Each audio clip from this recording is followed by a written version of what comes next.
Hello, ladies and gents. Welcome to the Conspiracy Theory video. I am John, and this is Geek Talk. Now, we like to do conspiracy theories from time to time because they interest us. No, this is nothing nerdy and geeky. This is just something a little bit for fun we like to do. So, this is the Ed and Eddy conspiracy theory. The theory is that all the children are actually dead, and the children in Ed and Eddy are from different time periods, each and every one of them.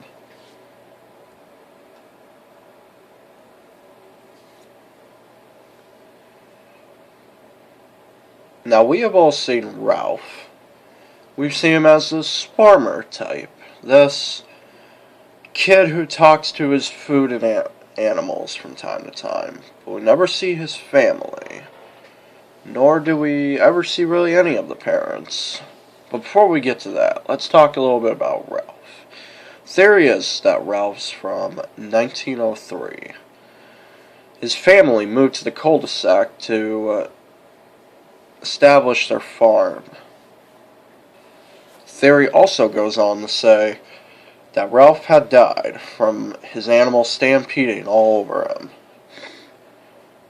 That's why he's so close with his animals and to his farm heritage.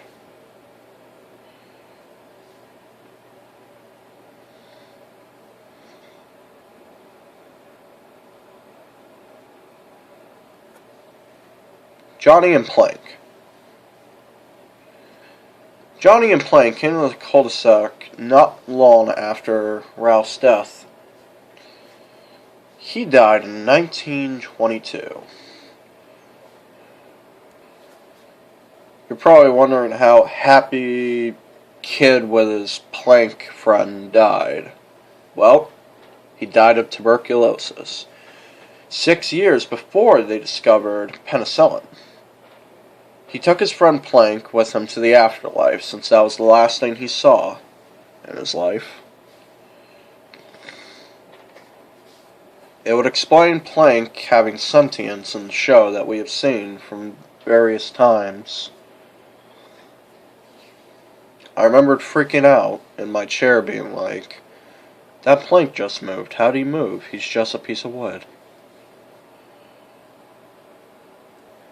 Eddy. The theory is that he was originally from New York, around the Great Depression era. He always tried to make a quick buck by scamming anyone he could. He would always rip off kids from the cul-de-sac that he moved to. He did not have a father or a mother. His father walked out on him, and his mother shortly after he was born.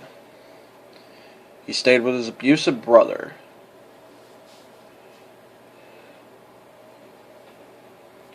One day, when he was scamming some kids, it went wrong.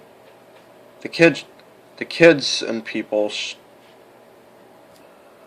chased him to a lake where he drowned, as some people like to theorize. He soon joined the others in the cul-de-sac of the afterlife.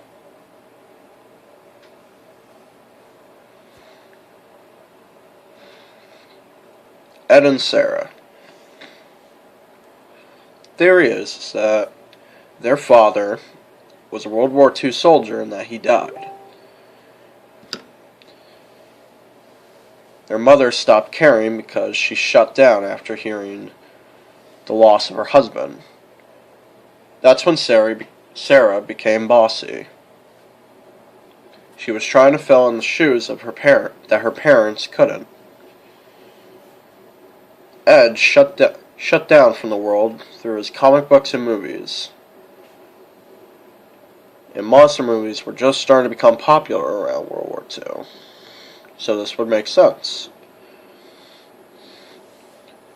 Sadly, though, people have fan theorized that Ed, Ed and Sarah had died in a car crash and joined the kids in the cul-de-sac afterlife.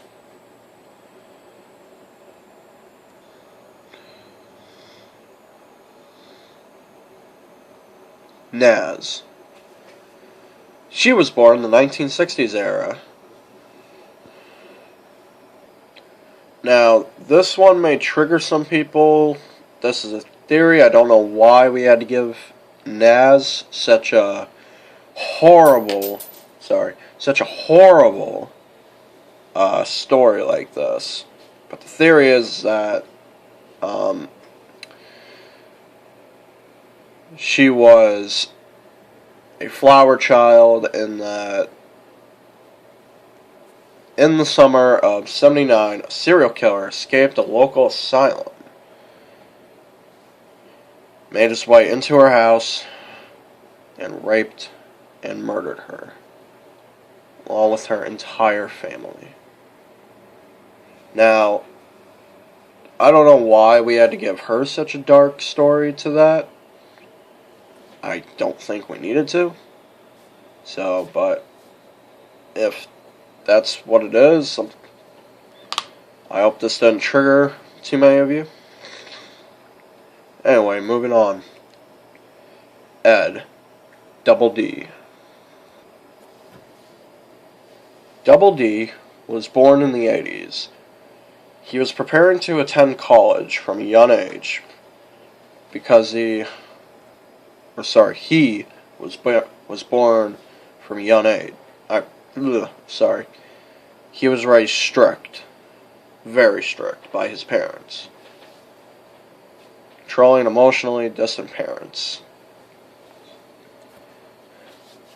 They always pushed him to succeed and to be perfectly clean and neat. This will explain why Double D always worries about cleanliness, why he's always wanting to make sure he gets really good scores on tests, and why he's always worried. He wants to impress his parents.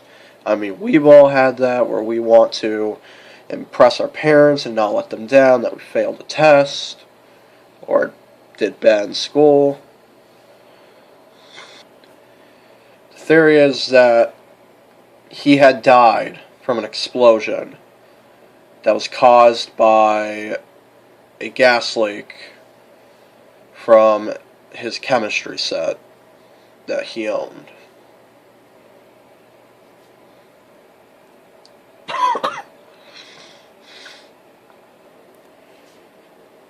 Kevin was born the day Double D died.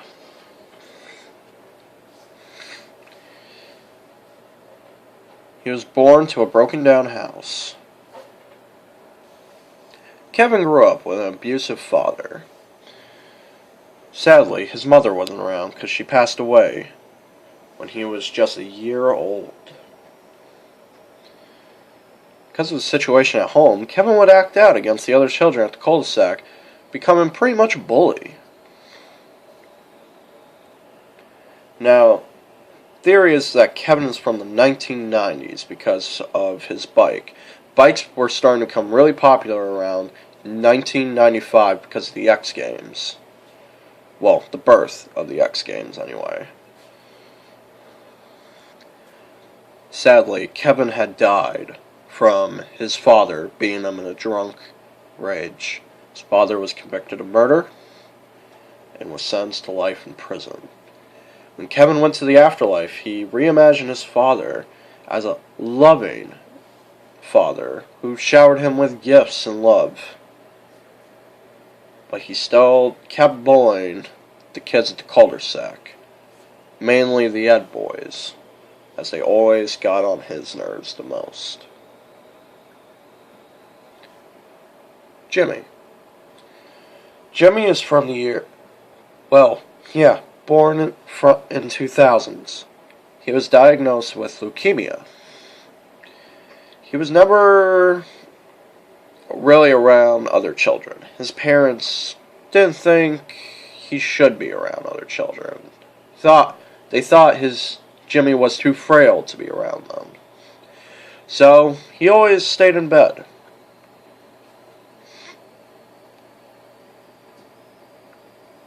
Sadly, though, after fighting a very difficult battle with leukemia, Jimmy eventually, well, the illness sadly killed him in the end. He soon joined the other kids at the cul-de-sac. It would make sense that Jimmy was bedridden from leukemia and never went out. It explains why he doesn't know much about bugs, or just know very much at all, and why he's always this innocent kid.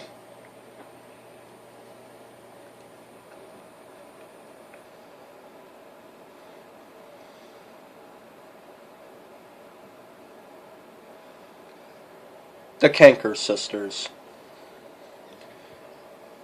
Theory is that the Canker Sisters are actually demons that were sent to the cul-de-sac, to torment the souls of the remaining children. Also, adding to the theory that the children are dead, is that, well, all their tongues are always different. All children's tongues, they're not normal color. Yet the Canker Sisters, for some reason, have normal colored tongues.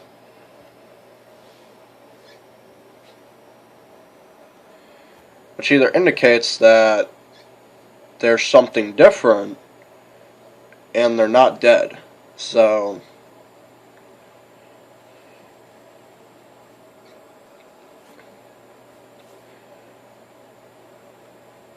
although this theory can be proved false, since the producer brought his kids to the studio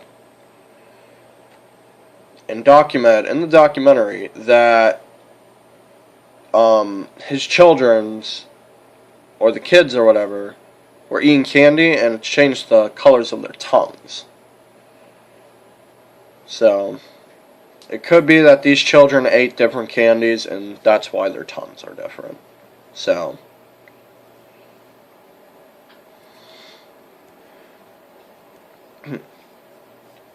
well, I think this is all we have about Ed and Eddy for now. If you would like more, conspiracy cartoon videos, please comment down below and like this video. Please follow us on our other social media. And I'll see you guys around. Geek out.